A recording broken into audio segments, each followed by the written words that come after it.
128 पे 5 आउट हैं भारत के और अभी भी 29 रन पीछे है इंडिया की टीम। आज का दिन भी ऑस्ट्रेलिया के नाम।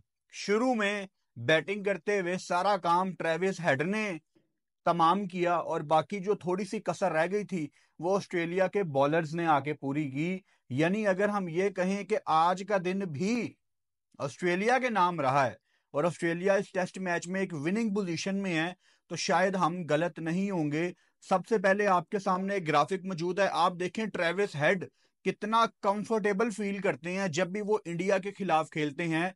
तमाम फॉर्मेट्स की अगर हम बात करें तो इंडिया के खिलाफ ट्रेविस हेड की तकरीबन 61.9 मतलब 62 की एवरेज मान के चल लो। 62 की एवरेज है तकरीबन इनकी इंडिया के खिलाफ और बाकी दुनिया के खिलाफ जब ये खेलते हैं तो सिर्फ 36 की एवरेज है। मतलब आप जब इंडिया के खिलाफ आते हो तो वो आपकी फेवरेट ओपोनेंट बन जाती है। और ये अब आपको मान लेना चाहिए कि फिलहाल आज की डेट तक ना इंडिया के पास ट्रेविस हेड का कोई तोड़ नहीं है। इंडिया को नहीं पता होता हमने ट्रेविस हेड को कैसे आउट करना है। मतलब कितने इंपॉर्टेंट और कितने crucial match Travis head India के पास से निकाल के लेके गया है, हम काउंट कर सकते हैं। चाहे वो WTC का फाइनल हो, चाहे वो ODI वर्ल्ड कप का फाइनल हो, एक आधी और इनिंग्स हैं, आज की इनिंग्स हैं, वो अकेला बंदा सारी टीम पे भारी है और उसका तोड़ अभी तक कैप्टन रोहित शर्मा नहीं निकाल पाए। कितनी अनफॉर्चुनेट बात है। और मैं देख रहा था कि मोहम्मद सिराज ने बड़ी अननेसेसरी सेलिब्रेशंस की ट्रेविस हेड को आउट करके।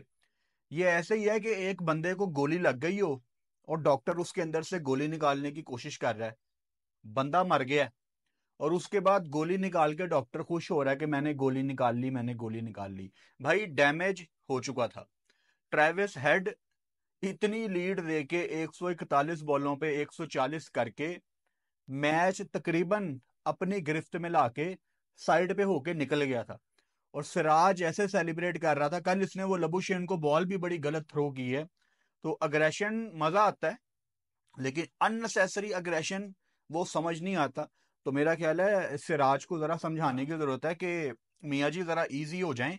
आप काश ट्रेविस हेड को आते साथ आउट करते 4-5 पे या 10-15 पे, तो समझ आती कि आपने एक बड़ी इंपॉर्टेंट विकेट ली है। लेकिन डैमेज हो चुका था और अब सिर्फ 29 रन इंडिया पीछे है। लेकिन दिक्कत है कि 5 खिलाड़ी आउट हो चुके हैं और जब हम ये वीडियो बना रहे हैं तो ऑलरेडी इंटरनेट पे ये बातें शुरू हो गई हैं, जो कि हमेशा जब भी सीनियर प्लेयर्स आपके फ्लॉप हों तब ये बातें होती हैं कि जी रोहित क्यों खेल रहा है, कोहली बुढ़ा हो गया है, Kohli is gone, he is old, उसको बॉल नजर नहीं आती।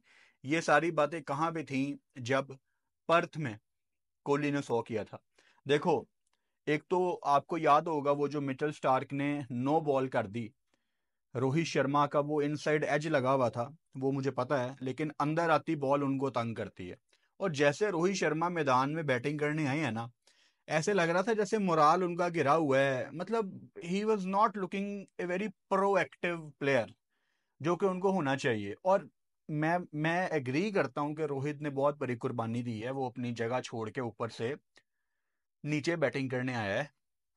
लेकिन यकीन करो रोहित ना थोड़ा सुकून में है, होना चाहिए उसको सुकून में, क्योंकि कौन नया बॉल फेस करना चाहता है टेस्ट क्रिकेट में।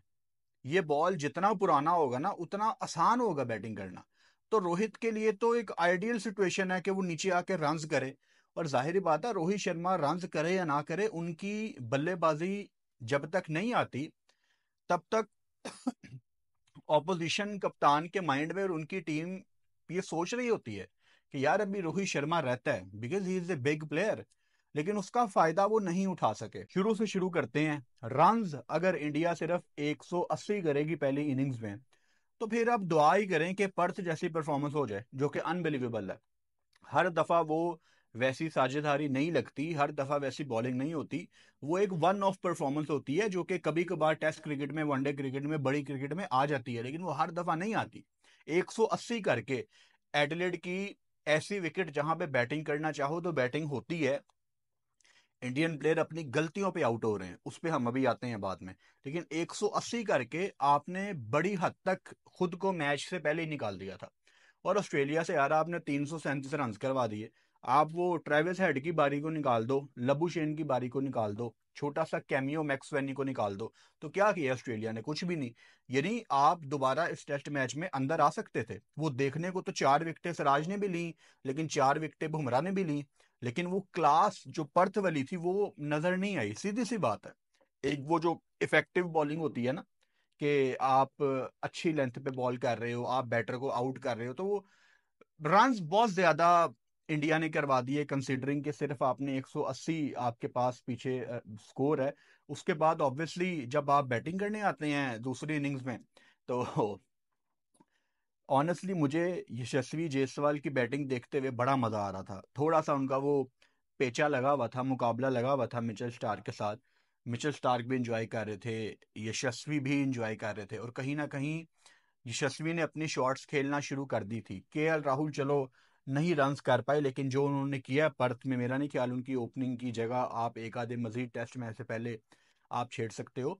तो यशस्वी और शुभमन जब बैटिंग कर रहे थे ना, तो एक उम्मीद थी कि यार ये इंडिया का फ्यूचर है, ये इंडिया का फ्यूचर है। दो युवा खिलाड़ी, दो यंगस्टर चार्ज कर रहे हैं मिचेल स्टार्क को, कमिंस को, फिर बोलैंड आ गया तो उस पर हम अभी आते हैं। लेकिन आपको एक नजर आ रहा था कि यार ये आपका फ्यूचर है। और बड़ी अच्छी कमेंट्री माइकल वॉन उस टाइम कह रहे थे कि 36 की एवरेज है शुभमन गिल की, और ऑब्वियसली वो इससे बहुत बेहतर प्लेयर है, इससे बहुत बेहतर रन्स अभी तक, क्या 500 हैं शुभमन गिल के सिर्फ टेस्ट में यार।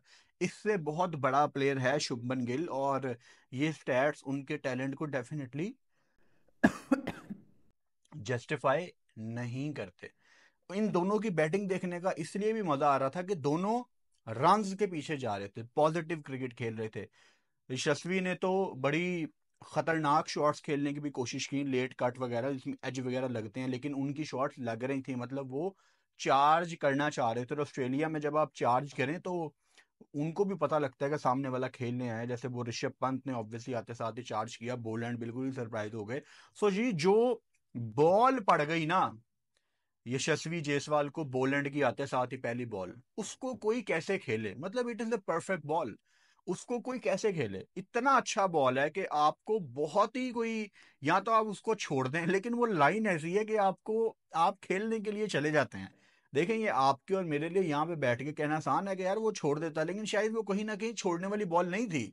वो अच्छी लेंथ पे बॉल थी और उसको वो खेलना ही खेलना था। और ये एक बेहतरीन बॉलर की निशानी होती है यार। बोलैंड मतलब उसके मेरा ख्याल है कोई 107 फर्स्ट क्लास के मैच हैं, कुछ 400 उसकी विकेटें होने वाली हैं। 35 साल का है वो, और उसके पास पूरा एक्सपीरियंस है ऑस्ट्रेलिया का। तो हालांकि ऑस्ट्रेलिया से सिर्फ वो कोई 11-12 टेस्ट मैच खेला है, वो कमेंटेटर भी उसका मजाक उड़ा रहे थे कि ये साल में 2 ही टेस्ट मैच खेलता है। लेकिन भाई मुझे बड़ा पसंद है, हालांकि थोड़ी सी क्रिकेट खेला है। मतलब एक जगह पे 6 के 6 बॉल कह के डालने वाला बॉलर, भाई बोलैंड उनमें से एक है जो एक जगह पे बॉल कर सकते हैं। तो बड़ा मजा आया उनकी बॉलिंग देख के। और उसके बाद ऑब्वियसली शुभमन को भी जो मिचेल स्टार्क ने बॉल डाल दिया, अगेन कोई उसको कैसे खेले? जो शुभमन को बॉल पड़ गया, कोई उसको कैसे खेले? वो स्टार की जब in swing yorker full length ball आती है तो कोई कैसे खेले उसको भाई? और जिस पेस पे वो करते हैं एकदम सरप्राइज कर देते हैं। होता क्या है, आपने ना एज ए बॉलर पेचा लगाया होता है, मुकाबला आपने शुरू किया होता है बैटर के साथ, आप उसको गुड लेंथ पे बीट कर रहे होते हैं, गुड लेंथ पे बीट कर रहे होते हैं, एकदम ऐसी डिलीवरी आ जाती है जो आपने एक्सपेक्ट नहीं की होती, और आप लेट हो जाते हैं रिएक्ट करते हुए। वही हुआ शुभमन गिल के साथ। शुभमन को फुल लेंथ बॉल आई, उन्होंने एक्सपेक्ट ही नहीं किया था। सेम वैसे ही जैसे केएल राहुल के साथ हुआ है। केएल राहुल को पैट कमिंस ने जो एक शॉर्ट बॉल कराई, उनका रिएक्शन लेट था ऑब्वियसली, और सिर्फ वो 7 रन जोड़ पाए। रिएक्शन लेट था उनका क्योंकि वो एक्सपेक्ट ही नहीं कर रहे थे कि उनको वो बॉल आएगा, एक्सपेक्ट ही नहीं कर रहे थे वो। एंड विराट कोहली जी वो दिक्कत उनको क्रिकेट जब से मेरा ख्याल है उन्होंने शुरू की है, तब से उनको वो दिक्कत आती है कि उनको जो ऑफ स्टंप उनको पता नहीं नजर नहीं आती। वैसे तो द ग्रेट विराट कोहली के बारे में ये कहते हुए भी अजीब लगता है, बिकॉज उन्होंने दुनिया में हर जगह रन्स किए हैं, लेकिन हर क्रिकेटर की, हर बैटर की कहीं ना कहीं एक कमजोरी लाजमी होती है। और मेरा ख्याल है विराट कोहली की अगर हम कमजोरी की बात करें तो उनको वो जो ऑफ स्टंप की प्रॉब्लम आती है उस पे आप नहीं डिनाई कर सकते कि उनको प्रॉब्लम नहीं आती। इंडियन टीम अब मतलब दुआ करे कि कल, हालांकि सिर्फ अभी 29 रन आप पीछे हैं, लेकिन नीतीश कुमार रेड्डी और ऋषभ पंत कल आके कदरे आसान, क्योंकि दोपहर के टाइम वहां पे मैच शुरू होता है और आपको आते साथ ही थोड़ी सी आसान कंडीशन मिलेंगी। ऑब्वियसली अच्छी खासी आपकी बॉल आपने पुरानी कर ली है, 24 ओवर तकरीबन इंडियन टीम यहाँ पे खेल चुकी है। तो जो पहला सेशन पिंक बॉल के साथ दोपहर को आता है वो थोड़ा सा आसान होता है। दिक्कत कहाँ पे आती है, जहां पे एग्जैक्टली इंडियन टीम आज बैटिंग करने आई है ना, वही ट्वाइलाइट टाइम जो मैंने कल भी बताया था कि सूरज गरूब हो रहा है, फ्लड लाइट्स अपनी शाइन पकड़ रही हैं फुल, वो जो दरमियान का टाइम है वो सबसे मुश्किल टाइम होता है। तो आपको आते साथ ही अपॉर्चुनिटी मिलेगी यहाँ पे, और आज आखिरी बॉल पे चौका मार के आपको नीतीश कुमार रेड्डी ने दिखाया भी कि यार मैं यहाँ पे पॉजिटिव क्रिकेट खेलने आया हूँ। अब मैं दुआ ये कर रहा हूँ और मैं चाहूंगा ये कि कल जो हम बात कर रहे थे ना कि नीतीश कुमार रेड्डी की तरफ से एक वैसी इनिंग्स हमें चाहिए, हमने उनके कैमियोज देख लिए, उनके 42 43 30 35 हमने देख लिए, लेकिन कल नीतीश की तरफ से हमें एक ऐसी इनिंग्स चाहिए, इंडिया को जरूरत है। कल आई होप कि ऋषभ पंत और नीतीश कुमार कोई ऐसी क्रिकेटिंग शॉट्स ना खेलने जिससे सारे डिसअपॉइंट होंगे, यार इन्होंने क्या शॉट्स खेल दिए हैं। अब जैसे ऋषभ पंत ने आते साथ ही चार्ज किया, वो हालांकि सिचुएशन की डिमांड, चलो मिक्स ओपिनियन इस पे हो सकती है, लेकिन हाई रिस्क क्रिकेट है ना। और फिर वो जो उल्टे होके पीछे शॉटे मारते हैं 360, वो भी मतलब टेस्ट क्रिकेट में बहुत बड़ा रिस्क है। बट भाई मैं हमेशा ऋषभ के बारे में बात कहता हूँ कि यही है ऋषभ पंत, यही है ऋषभ पंत, आप ज्यादा उसके साथ छेड़खानी नहीं कर सकते। इसी तरीके से वो आपको मैचेस जितवाता है, इसी तरीके से कभी आप उसको कहते हैं कि यार ये ब्रेनलेस बैटिंग करता है, ये भी उनके साथ एक टाइटल जुड़ा हुआ था उनके करियर के शुरू में। लेकिन कल इनको बहुत संभल के खेलना पड़ना है, बिकॉज अगर आपने बुमराह, सिराज, राणा, नितेश, जो चलो मीडियम पेसर है, लेकिन अगर आपने अपने तीन जो आपके मेन बॉलर हैं, फास्ट बॉलर्स, अगर आपने उनके लिए कुछ छोड़ के आना है तो मेरा ख्याल है कम से कम भी इंडिया के पास 150 रन होने चाहिए। और 150 रन का मतलब है कि इन दोनों में से कोई एक तो लाजमी 100 करे। नीतीश खेल रहे हैं जी 15 पे और ऋषभ पंत खेल रहे हैं 28 रन, उनके हैं सिर्फ 25 बॉलों पे 112 का स्ट्राइक रेट। मतलब कल इनको बहुत संभल के खेलना पड़ेगा, बड़ा देख के खेलना पड़ेगा, रन्स आपको जोड़ने पड़ेंगे, और इन दोनों में से किसी एक को या तो 100 करना पड़ेगा या तो कुछ 70 80 वाली इनिंग्स, और नीचे आप दुआ करें कि जो आपके बॉलर्स हैं या अश्विन हैं वो भी कोई 30 40 जोड़ें। मतलब 150 होगा तो मजा आएगा। कल अगर आते साथ ही ऑस्ट्रेलिया ने इनको पैक कर दिया, आते साथ ही अगर ऋषभ पंत और नीतीश कुमार रेड्डी अगर आउट हो गए, तो आप समझें कि इनकी नालायकी है ऋषभ पंत और नीतीश की, बिकॉज आते साथ ही आपको कंडीशंस ऐसी नहीं मिलनी कि वो बड़ी मुश्किल कंडीशन है। आपने एक बात याद रखनी है कि पिंक बॉल टेस्ट मैच में जो सबसे आसान टाइम होता है बल्लेबाजी का, वो ये फर्स्ट सेशन है, दोपहर का टाइम, आते साथ ही धूप लगी हुई है विकेट को, आप आके अपनी शॉट्स खेलें। अगर ऑस्ट्रेलिया ने आते साथ ही इनको पकड़ लिया तो मेरा ख्याल है कि फिर आप क्रिटिसाइज कर सकते हैं, ब्लेम कर सकते हैं, बाकी क्या करना है जी कैप्टन रोहित शर्मा का, जो ऑब्वियसली नीचे आके दोनों इनिंग्स में कुछ नहीं कर पाए। और जब भी कैप्टन रोहित शर्मा रन नहीं करते तो आपको इंडिया से ऐसी बातें सुनने को मिलती हैं कि जी बुढ़ा हो गया रोहित शर्मा, पता नहीं टेस्ट टीम में क्या कर रहा है। यही रोहित शर्मा जब चार्ज करता है तब पता नहीं लोग कहाँ छुप जाते हैं। खैर ये तो हमारे सब कॉन्टिनेंट फैंस की एक आदत है कि जब कोई प्लेयर परफॉर्म नहीं करता तो करने चाहिए थे रोहित को रन। यार नीचे आप खेल रहे हैं, बॉल पुराना हुआ है, आप एज एन ओपनर ऑब्वियसली कोशिश की यशस्वी ने, लेकिन जितना वो कर सके, सिर्फ 31 बॉलें उन्होंने खेलनी, करना चाहिए था रोहित शर्मा को आज रन करने चाहिए थे, आज जरूरत थी। बाकी आज का लाइव सेशन हमने मिस किया है, उसकी वजह ये थी, मैंने आपको बताया था कि मुझे बुखार है, और बुखार की वजह से अभी भी पता नहीं यार मैं कैसे थोड़ा थोड़ा ना पानी पी के थोड़ा सा बोल रहा हूँ। और सुबह तो बिल्कुल भी हिम्मत नहीं थी, जब मैं उठा हूं तो मेरा गला बिल्कुल बंद था। अभी भी मैं बहुत हिम्मत करके बोल रहा हूँ। सारे दिन में सारे दिन में मैं नहीं बोल रहा कि मैंने वीडियो में बोलना है ताकि गले में थोड़ी सी जान रहे। अभी भी इस वीडियो को ख़त्म करने के बाद मेरा नहीं ख्याल कि मैं ज़्यादा बोल सकूंगा, मैंने सिर्फ चुप रहना ताकि मेरे गले को रेस्ट मिले, इसकी मेडिसिन मैं ले रहा हूँ। सो जी कल देखते हैं कि इंडिया क्या करता है, 128 पे 5 आउट हैं, अभी भी 29 रन पीछे है इंडिया की टीम।